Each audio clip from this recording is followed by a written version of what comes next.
दुनिया की सबसे बड़ी डैम इंसानों ने नहीं बनाई, ना नासा ने, ना किसी सरकार ने, बल्कि कुछ छोटे से जानवरों ने। इतनी बड़ी डैम कि उसकी लंबाई हूबर डैम से भी दुगनी है। और सबसे अजीब बात, वह डैम स्पेस से दिखाई देती है। अब सवाल यह नहीं है कि यह डैम कहाँ है, सवाल यह है कि आखिर कौन बना सकता है ऐसी चीज। जवाब सुनकर आपको यकीन नहीं होगा। बीवर्स मतलब वही छोटे रोडेंट्स जो लकड़ी चबाते हैं, जो इंजीनियर नहीं होते, जो ब्लूप्रिंट नहीं बनाते, जो क्लाइमेट चेंज के बारे में नहीं सोचते। तो जब 2007 में रिसर्चर्स ने सैटेलाइट इमेज में यह विशाल स्ट्रक्चर देखा तो उन्हें लगा यह जरूर कोई मैपिंग एरर होगा, क्योंकि यह मानना मुश्किल था कि इतने छोटे जानवर पूरे लैंडस्केप को कैसे बदल सकते हैं। लेकिन यही डिस्कवरी कुछ अनकंफर्टेबल सवाल छोड़ गई। छोटे जानवर इतने बड़े इलाके को कैसे बदल सकते हैं? यह डैम स्पेस से क्यों दिख रही है? और अगर यह सच है तो हमने इसे इतने सालों तक इग्नोर क्यों किया? इन सवालों का कोई जवाब उस समय नहीं था। वैज्ञानिकों को सालों से शक था कि अगर इंसान बीच में दखल ना दे तो बीवर्स सिर्फ सरवाइव नहीं करते, वो लैंड को रिपेयर करते हैं। लेकिन यह बस एक थ्योरी थी, कोई फंडिंग नहीं, कोई लार्ज स्केल डाटा नहीं, और इसलिए यह आइडिया धीरे धीरे फाइलों में दब गया। अब कहानी पीछे जाती है। साल था 1948, जगह इदाहो, यूएस। बीवर्स वहां प्रॉब्लम बन चुके थे। खेती, रोड्स, पानी सब डिस्टर्ब हो रहा था।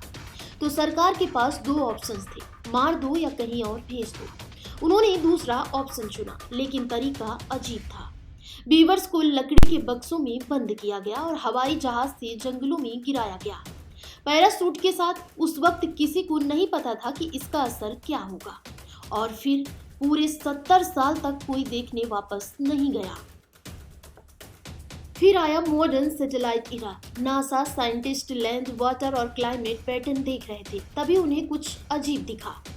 कुछ इलाके ज्यादा हरे थे, ज्यादा नम थे, और फायर्स के बाद भी बचे हुए थे।